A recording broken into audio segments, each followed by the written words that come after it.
আমরা রাজনীতি করি, জনগণের জন্য রাজনীতি করি, দেশের জন্য রাজনীতি করি, জনগণের কল্যাণের জন্য রাজনীতি করি। যারা আজকে ধর্মের দোহাই দিয়ে মা বোনদেরকে, সরল মনা মা বোনদেরকে বিভ্রান্ত করার চেষ্টা করছে যে এইবার একটা সুযোগ এসছে, অমুক মার্কায় ভোট দিলে তরতরাইয়া বেহেশতে যাবে, এটা আপনারা বিশ্বাস করেন? আমরা আগামীর বাংলাদেশে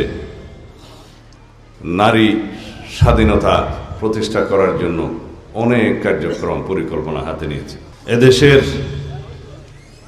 নারী সমাজের উন্নয়নের জন্য আমরা সংসদ থেকে শুরু করে গ্রাম পর্যায়ে পর্যন্ত সর্বত্র নারীর সম প্রতিনিধিত্ব নিশ্চিত করার ব্যবস্থা নিচ্ছি।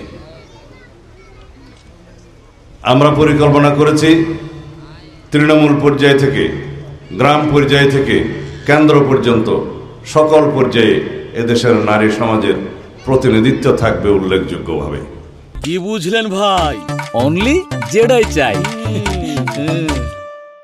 যারা আজকে ধর্মের দোহাই দিয়ে মা বোনদেরকে, সরল মনা মা বোনদেরকে বিভ্রান্ত করার চেষ্টা করছে যে এইবার একটা সুযোগ এসছে, অমুক মার্কায় ভোট দিলে তরতরাইয়া বেহেশতে যাবে, এটা আপনারা বিশ্বাস করেন?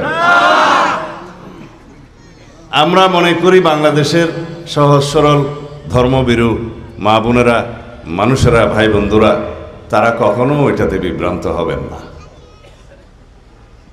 কিন্তু কাকে নসিহত করব?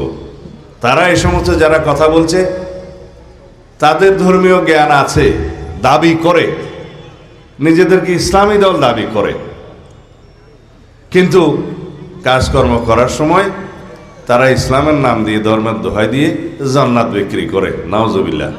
আমরা রাজনীতি করি, জনগণের জন্য রাজনীতি করি, দেশের জন্য রাজনীতি করি, জনগণের কল্যাণের জন্য রাজনীতি করি। আমাদের সবার অধিকার আছে গণতান্ত্রিকভাবে যে কোনো বক্তব্য দেওয়ার, কিন্তু ওই বক্তব্য দেওয়ার অধিকার নাই যে বক্তব্য সকল জনগোষ্ঠীর ধর্মীয় অনুভূতিতে আঘাত লাগতে পারে।